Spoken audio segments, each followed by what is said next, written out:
Hello and welcome to this video.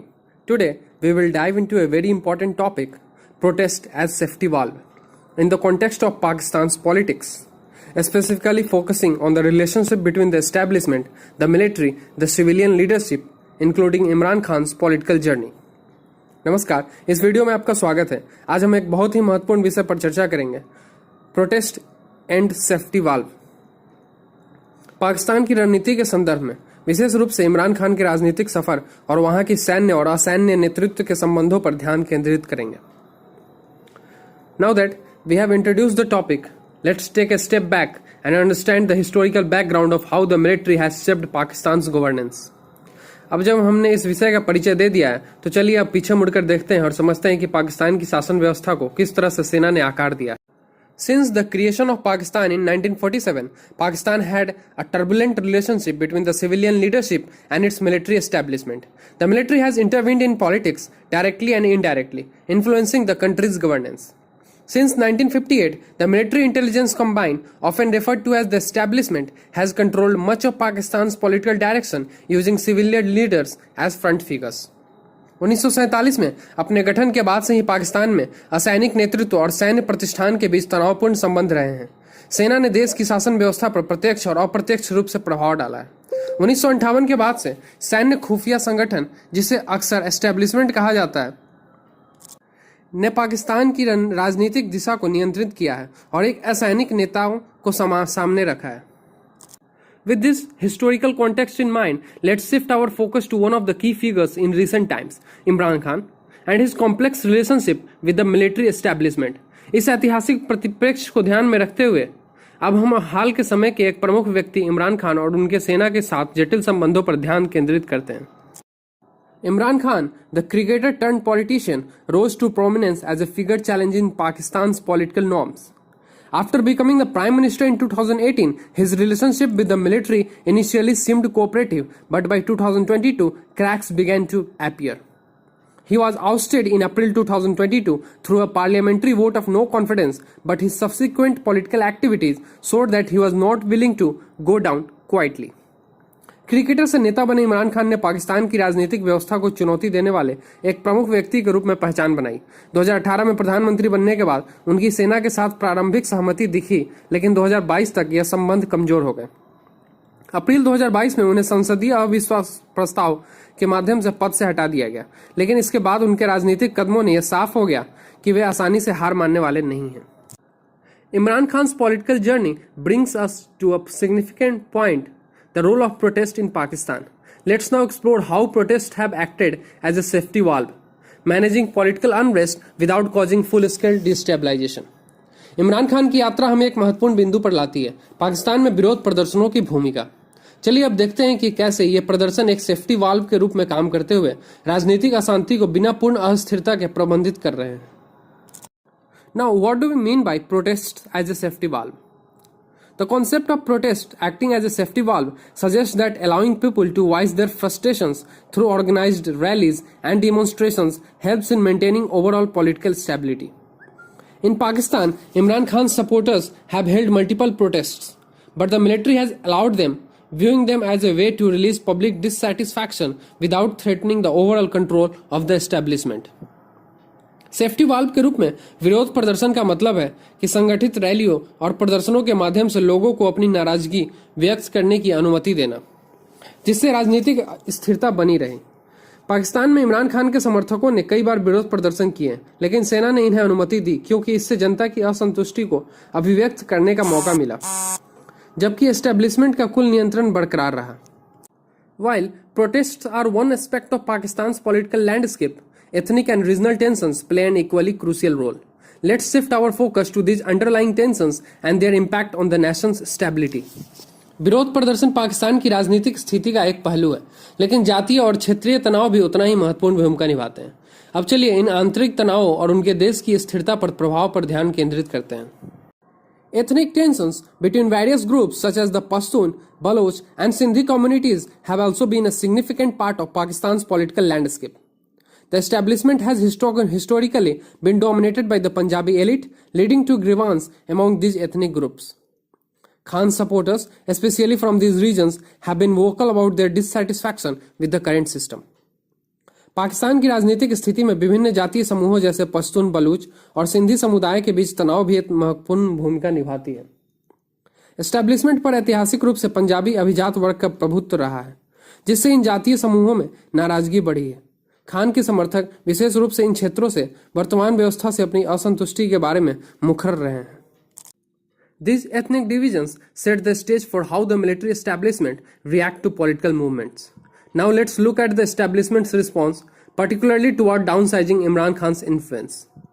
ये जातीय विभाजन यह दर्शाते हैं कि सैन्य एस्टेब्लिशमेंट राजनीतिक आंदोलन पर कैसे प्रतिक्रिया देता है। अब चलिए देखते हैं कि एस्टेब्लिशमेंट ने इमरान खान के प्रभाव को कम करने के लिए क्या रणनीति अपनाई है।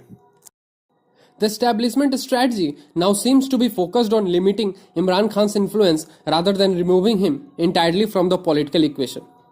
The organized protests serve as a way to release political tension without letting Khan's popularity spiral out of control. This way, the establishment maintains its grip while allowing controlled dissent.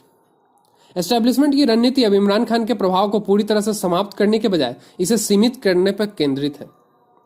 संगठित विरोध प्रदर्शनों का उद्देश्य राजनीतिक तनाव को कम करना है, लेकिन खान की लोकप्रियता को अनियंत्रित नहीं होने देना। इस प्रकार एस्टेब्लिशमेंट अपनी पकड़ बनाए रखता है, जबकि नियंत्रित असहमति की अनुमति देता है। Now that we have discussed Pakistan's internal dynamics, it's time to reflect on the Pakistan's civil-military relations. So let's dive into that. The tensions between the civilian government and the military are not new to Pakistan. However, this ongoing situation reflects a new phase where the military is managing the protests and political unrest as tools for balancing power rather than directly intervening as it has in the past. This dynamic may redefine the future of democracy in Pakistan. असैनिक सरकार और सेना के बीच तनाव पाकिस्तान में नया नहीं है। हालांकि यह चल रही स्थिति एक नए चरण को दर्शाती है, जहां सेना प्रत्यक्ष हस्तक्षेप करने के बजाय विरोध प्रदर्शनों और राजनीतिक अशांति को सत्ता संतुलन के उपकरण के रूप में प्रबंधित कर रही है। यह गतिशीलता पाकिस्तान में लोकतंत्र के भविष्य को फिर से परिभाषित कर सकती है। Now that we have discussed Pakistan's dynamics and the civil-military relations, so let's reflect on what India can learn from these developments. Let's explore the lessons India can draw from this. The first lesson for India is the importance of maintaining civilian supremacy over the military. In Pakistan, the military's overwhelming control over political affairs has often led to instability and weakened the democratic institutions. India has so far managed to keep the military out of the political domain, and this should be upheld to avoid any power struggles between the civilian and the military leadership. पहला सबक भारत के लिए यह है कि असैनिक नेतृत्व का सैन्य संस्थानों पर प्रभुत्व बनाए रखना अत्यंत महत्वपूर्ण है। पाकिस्तान में सेना का राजनीतिक मामलों पर अत्यधिक नियंत्रण अक्सर अस्थिरता और लोकतांत्रिक संस्थानों की कमजोरी का कारण बना है। भारत ने अब तक अपनी सेना को राजनीति से दूरी रखा है और इसे आगे भी बनाए रखना चाहिए, ताकि असैनिक और सैन्य नेतृत्व के बीच सत्ता संघर्ष से बचा जा सके। The second one is the role of ethnic and regional diversity in governance.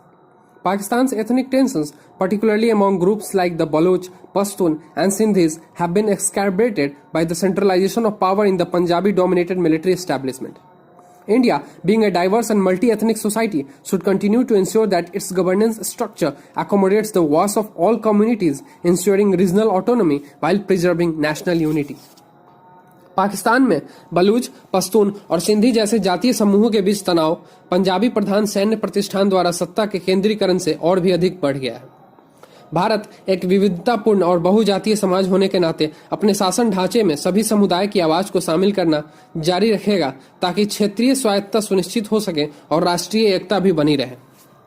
The third one is in the form of democratic resilience in the face of popular movements. India can also learn the importance of preserving democratic norms even in the face of popular movements. Pakistan's experience with the Pashtun Tahfuz movement (PTM) and the PTI's protests has shown how allowing controlled protests can serve as safety valve, preventing widespread unrest. India should continue to allow peaceful dissent while maintaining law and order, ensuring that the democratic process absorbs public grievances without causing large-scale disruptions. Bharat यह भी सीख सकता है कि लोकप्रिय आंदोलनों के सामने लोकतांत्रिक मानकों को बनाए रखना कितना महत्वपूर्ण है।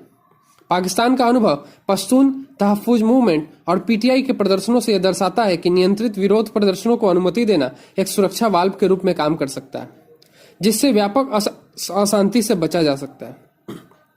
भारत को भी शांतिपूर्ण असहमति को अनुमति देना चाहिए, कानून और व्यवस्था बनाए रखते हुए, ताकि लोकतांत्रिक और प्रक्रिया जनता की शिकायतें को बड़े पैमाने पर व्यवधान पैदा किए बिना सहमति किया जा सके।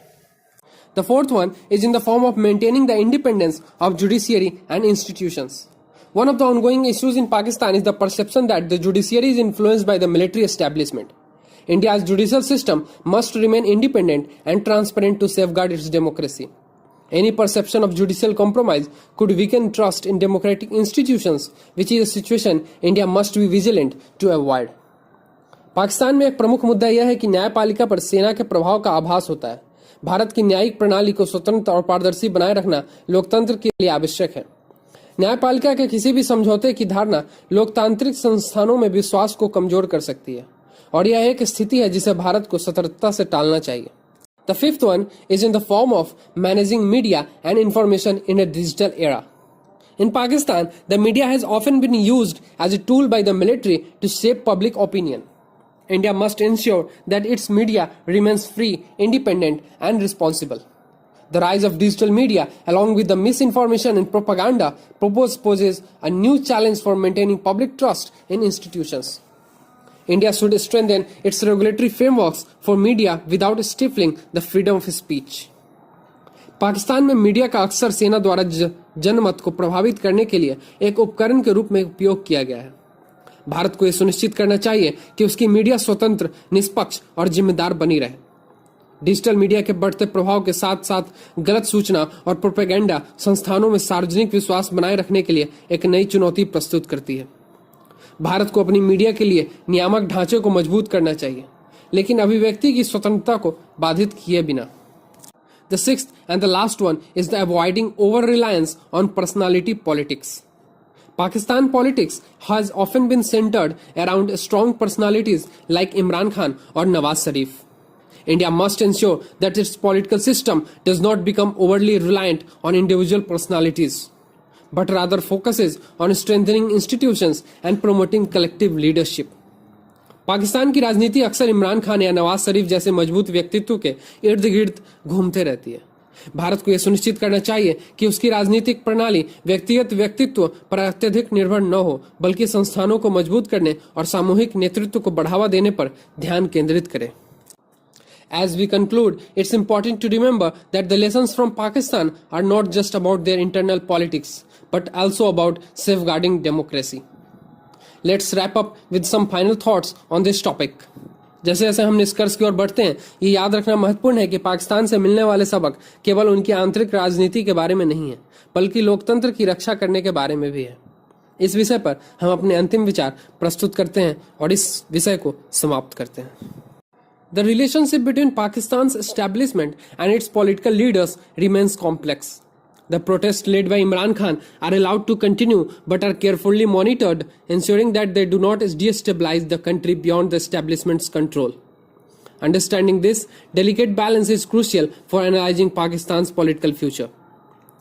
पाकिस्तान के एस्टेब्लिशमेंट और उसके राजनीतिक नेताओं के बीच का संबंध जटिल बना हुआ है। इमरान खान के नेतृत्व में विरोध प्रदर्शन जारी है, लेकिन इन्हें सावधानी पूर्वक मॉनिटर किया जाता है, जिससे यह सुनिश्चित हो सके कि देश को एस्टेब्लिशमेंट के नियंत्रण से बाहर न ले जाया जाए। पाकिस्तान के राजनीतिक भविष्य का विश्लेषण करने के लिए इस नाजुक संतुलन को समझना अत्यंत महत्वपूर्ण है। Also, India, with its robust democratic institutions, has much to gain from observing Pakistan's military relations. The key lessons involve maintaining civilian supremacy, managing ethnic diversity, preserving democratic resilience, and ensuring an independent judiciary. India's democracy has its own strength, but learning from its diverse challenges can help in reinforcing democratic values and governance. Bharat अपनी मजबूत लोकतांत्रिक संस्थाओं के साथ पाकिस्तान के असैनिक सैन्य संबंधों से भी कुछ सीख सकता है। मुख्य सबक यह है कि असैनिक प्रभुत्व बनाए रखना, जातीय विविधता का प्रबंधन करना, लोकतांत्रिक लचीलापन बनाए रखना और एक स्वतंत्र न्यायपालिका सुनिश्चित करना है। भारत के लोकतंत्र की अपनी ताकतें हैं, लेकिन अपने पड़ोसी की चुनौतियों से सीखकर लोकतांत्रिक मूल्यों और शासन को और अधिक मजबूत किया जा सकता है। आज के लिए बस इतना ही, मिलते हैं अगले वीडियो में, तब तक के लिए जय हिंद, जय Bharat. If you found this video informative, please like, share and subscribe to Legal Card for more in-depth legal analysis. Till then, thank you so much. अगर आपको ये वीडियो अच्छा लगा तो प्लीज़ लाइक करें, शेयर करें और लीगल कार्ड को सब्सक्राइब करें, ताकि हम ऐसे ही आपके लिए आगे से वीडियो लाते रहें। तब तक के लिए शुक्रिया।